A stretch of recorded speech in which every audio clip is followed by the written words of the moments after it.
Mama Emeka was shocked, almost speechless. "You will never marry a girl like that," she shouted. "You are too good for her, Emeka. What will people say?" But Emeka shook his head. "I don't care about what people say, Mama. I know how I feel. Ngozi is a good person, and I won't leave her." Emeka was a man many people admired. He was young, wealthy, and lived in a big house in the heart of Lagos. His company made millions every year, and he drove fancy cars that everyone envied. But despite all his money, something was missing. Emeka could not explain it, but he felt empty. He had everything, yet he wasn't happy. One day, as Emeka was driving home from work, he noticed a girl by the roadside. She was sitting under a tree, holding crutches by her side. Her clothes were old and torn. Her eyes looked tired. She had no shoes, no food, nothing. The girl, Ngozi, was crippled. Her legs didn't work well, and she struggled to even stand. Emeka stared at her as he drove past, thinking to himself, "Another beggar." Lagos is full of them. He didn't slow down, didn't stop. After all, he had his own problems. But for some reason, as Emeka continued driving, a sense of unease came in. It wasn't guilt. Emeka was always seeing beggars and helping them. So, something different about Ngozi that he saw. Maybe it was the way she looked so helpless, sitting alone with her crutches, or the sadness in her eyes. He just couldn't get her off his mind. The next morning, Emeka got into his car and headed for the office as usual. As he passed by the same street, there Ngozi was again. This time, she was trying to cross the road. Her crutches making it hard for her to move quickly. Cars zoom and pass and she was stuck in the middle of the road, struggling to take the next step. Emeka slowed down without even thinking about it. He pulled over and watched her for a few seconds. People were walking past her like she did not exist. No one cared to help her. And something inside of him snapped. Should I help her? Is this how people treat people? Now wow, Emeka said to himself. He got out of his car and helped Ngozi. When Ngozi saw him, she was surprised. She didn't expect anybody to help her, especially not a good-looking man. She said to Emeka, "I'm trying to cross the road." "Sorry, I took so long," she said softly with a shaking voice. Emeka did not say anything. He just helped her cross the road to the other side. "Thank you," she said, and her eyes were full of gratitude. Emeka nodded, but did not respond. He turned and walked back to his car, and she said again, "God bless you, sir. People like you, we don't see them often." Emeka paused for a moment and looked at her, but instead of saying anything, he just nodded again and walked away. He went back to his car and drove to the office. Emeka's life was about to get more complicated without him knowing. His mother, always on his neck. "Emeka, you are not getting younger. All your mates are married. You have money. You have a big house, but no wife. What are you waiting for?" She will always say this every time she sees Emeka. One day, there came a lady, Uju. Uju was from a wealthy family, and that was all Mama Emeka wanted for her son. But Emeka did not like Uju. And Uju was a very beautiful girl. Uju was proud, always talking about money, and never caring about anything else. Emeka had tried to avoid the dinner that his mother arranged for both of them. But then, Mama Emeka was not having it. He told Emeka, "You must have this dinner with her. You must go on this date with her." Uju will be there, and I don't want you coming late. Emeka could not bear the thought of being stuck with Uju the whole evening. He needed a way out, and very fast. As he sat in his office staring at his phone, an idea popped in his head. Ngozi he had helped the other day. For some reason, Ngozi had not left his mind. What if Emeka could not believe what he was thinking? But the more he thought about it, the more it made sense. He went back to where he saw Ngozi and asked Ngozi to pretend to be his girlfriend for the night. Ngozi did not know about Emeka's family, and Emeka's family did not know Ngozi. This was the thought Emeka was having in his head. Should I do this? How is she going to agree? How is she going to feel about this? She's a beggar, she's homeless, she's a crippled girl. That evening, Emeka drove back to the same spot where he had met Ngozi. As he pulled up, there she was sitting under the same tree, looking even more tired than before. Her clothes were old and torn, and she was holding her crutches tightly. Emeka got out of his car and walked over to her. Ngozi looked at him surprised. "You again?" she said softly. Emeka handed her a small pack of food. "There, eat this first," he said, watching her carefully. She took the pack and opened it and began to eat slowly. He could see how hungry she was, and it pained him. "Ngozi, I need your help," Emeka finally said. After a few moments of silence, Ngozi looked at him confused. "My help? How can I possibly help somebody like you?"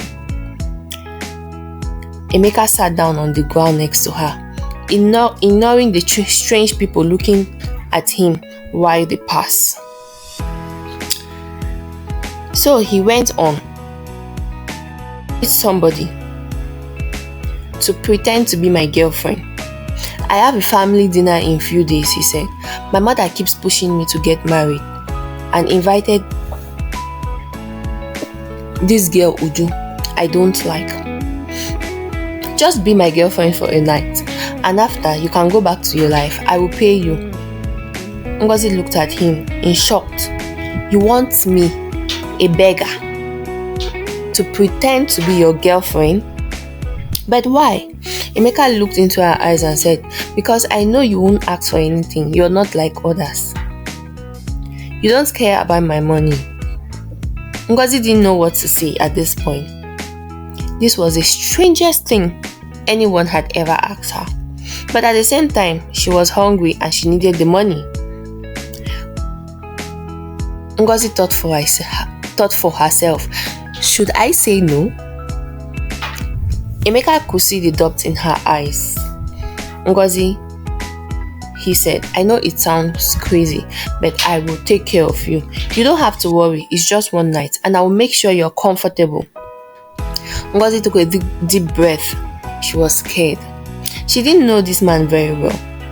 What if he kidnaps her or uses her for money ritual? But then he has been kind to me, Ngozi told herself. But what if the family finds out? She asked Emeka. "They won't," Emeka replied. "Just dress nicely, smile and play along. After the dinner, I will give you the money and you can leave. It will be over before you know it."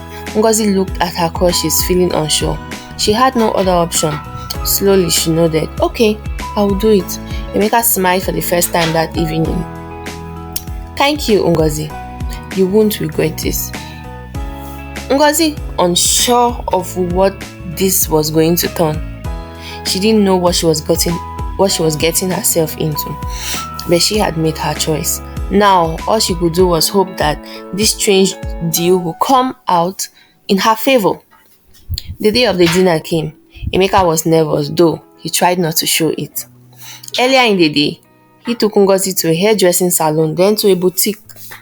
And when she came out of the changing room in a new dress he had picked for her, Emeka was stunned. Ngozi looked completely different. Her hair long, neatly dressed. All this made her so beautiful. The dress fit her perfectly. It wasn't just the dress, she was beautiful. With a beautiful eyes. Her unusual sadness was hidden, replaced by a shy, beautiful smile. She asked herself, "Are you sure this is me?" Emeka smiled. "You look perfect. Don't worry. Just be yourself," he said, though he wasn't sure how things would go at the dinner.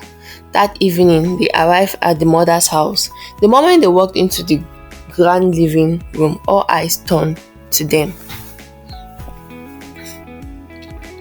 His uncles, aunties, and cousins were all there, chatting and laughing, but now they were silent as they saw Ngozi. Mama Emeka, who had been talking with Uju's parents, looked up sharply. She frowned when she saw Ngozi standing beside Emeka. "Who is this girl?" she asked coldly. Emeka took a deep breath, stepped forward. "Mama, this is Ngozi, my girlfriend."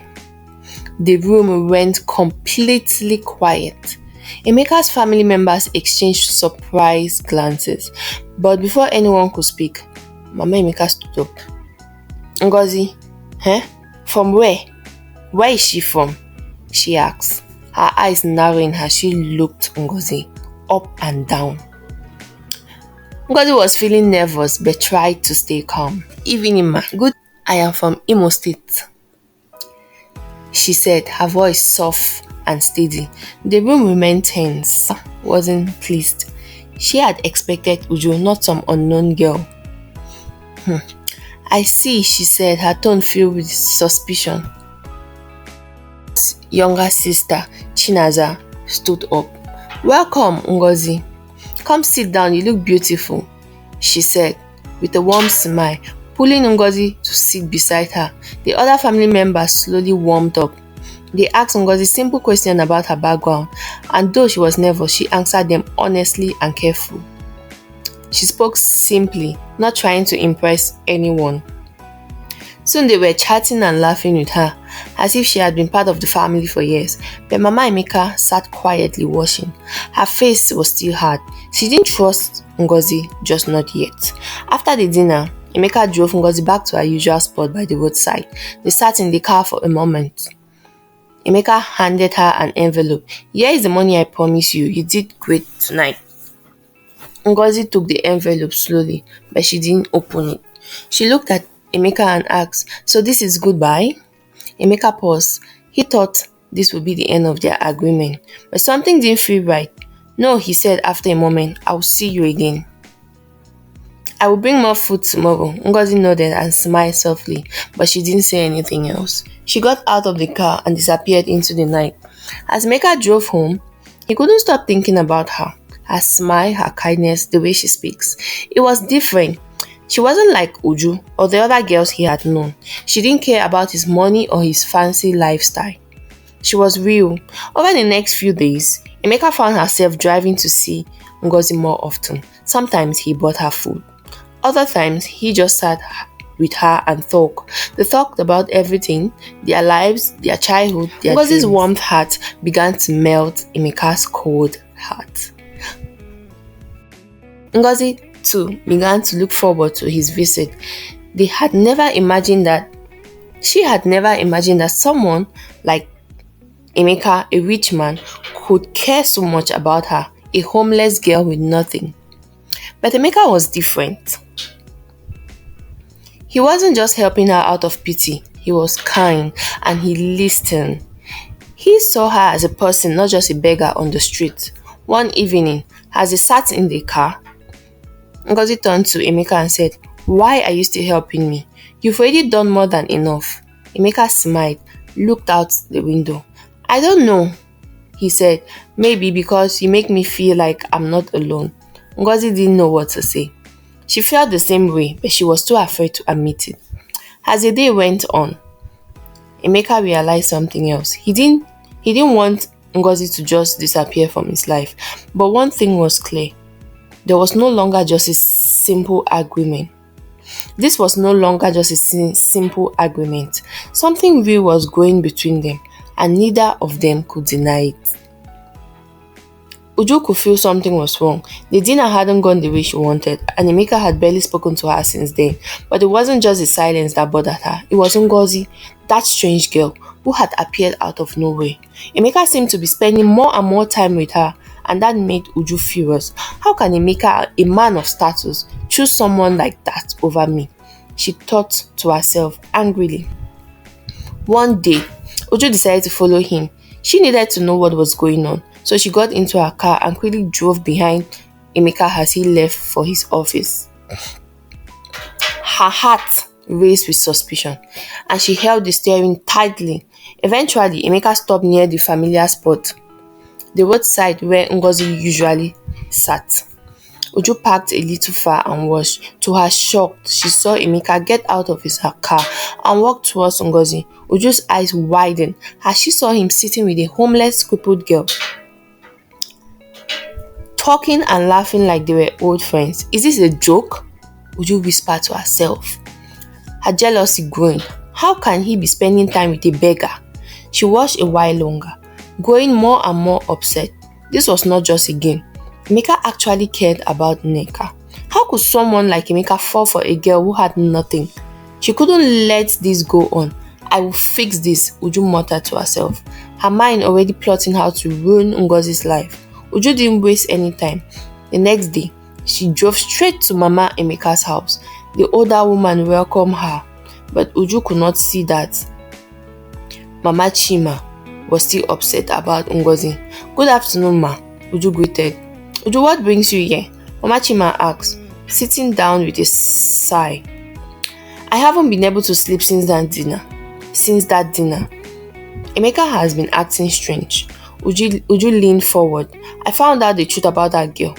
Emeka's so-called girlfriend, Ngozi. She's not who she is. Mama Emeka looked confused. What do you mean? Uju smiled wickedly, knowing this was her moment. Ngozi is not from a good family. She's a beggar, a homeless girl from the street. I saw it with my own eyes.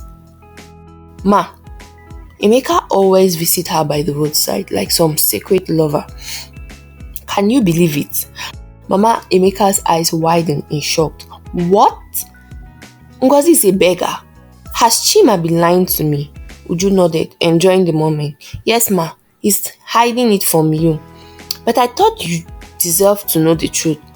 Mama Emeka was furious. She stood up immediately. This cannot happen. My son, a rich man, marrying a girl like that? No, I will not allow it. She stormed out of her room, determined to comfort Emeka. Later that evening, when Emeka returned home, Mama Emeka was waiting for him. Her face was hard with anger. She shouted the moment he stepped into the house. Emeka frowned, confused. What are you talking about, Mama? Ngozi, she yelled. That girl you brought to the dinner. Uju told me everything. She's a beggar from the street. You've been lying to me all this time? Emeka stood for a moment, knowing the truth was finally out. He could not lie anymore. Yes, Mama. Ngozi is homeless. She helped me at the dinner, but I didn't lie about my feelings. I love her. Mama Emeka was shocked, almost speechless. You will never marry a girl like that, she shouted. You are too good for her, Emeka. What will people say? But Emeka shook his head. I don't care about what people say, Mama. I know how I feel. Ngozi is a good person and I will not leave her. After the argument with his mother, Emeka knew he had to see Ngozi.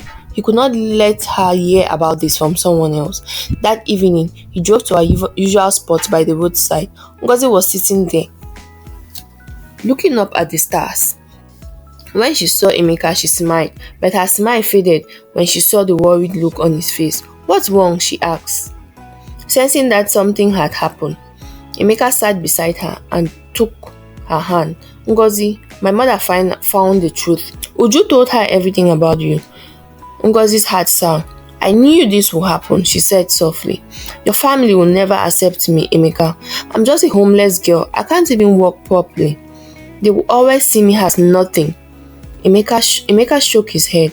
No, Ngozi, I don't care what they think. I love you, and I don't care if you don't have money or if you can't walk. You are strong, kind, and real. That's all that matters to me. Ngozi looked at him with tears in her eyes. Emeka, I never thought someone like you could love someone like me. I have nothing to offer you. Emeka, gently wiped away her tears. "You don't need to offer me anything. Your heart is enough." Ngozi smiled through her tears, but there was still fear in her eyes. "But your family, will they accept me?"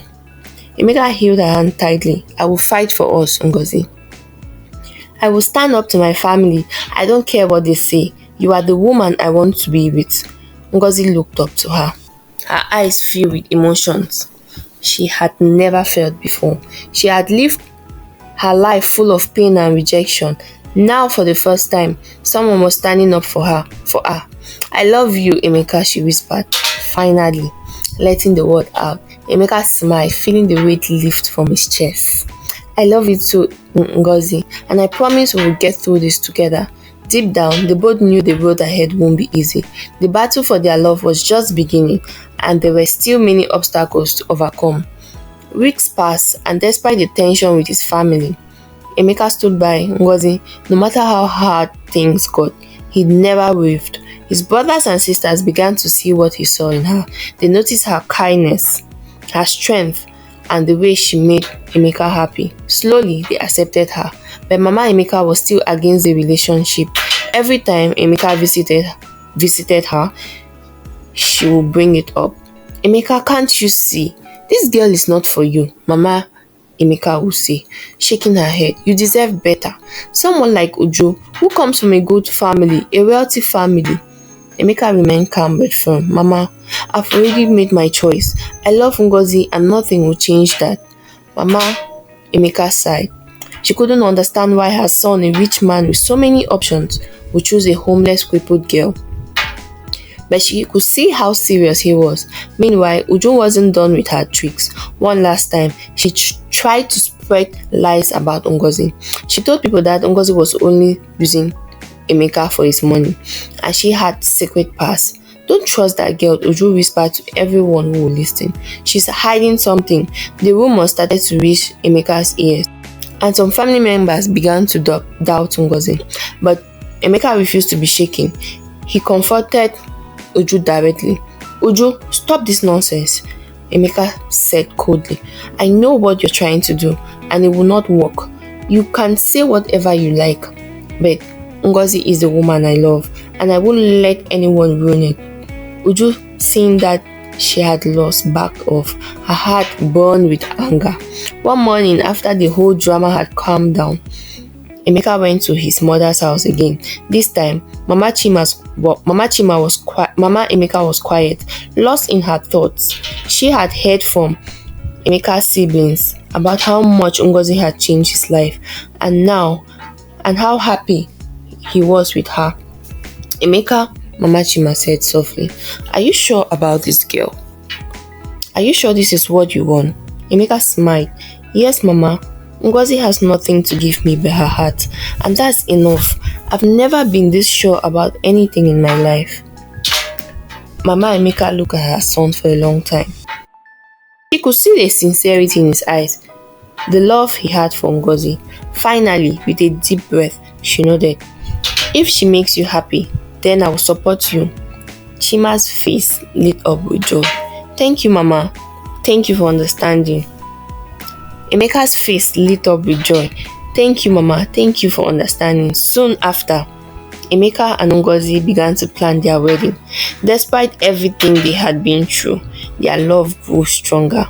The day finally came and they got married in a small, beautiful ceremony, surrounded by family and friends. But the biggest surprise came after the wedding. Emeka had taken Ngozi to see a specialist doctor, and after several surgeries and therapy sessions, Ngozi began to regain her strength in her legs. Thank you for watching this video. Do like and subscribe if you want more videos like this. Comment and share to your friends. Until next time, bye.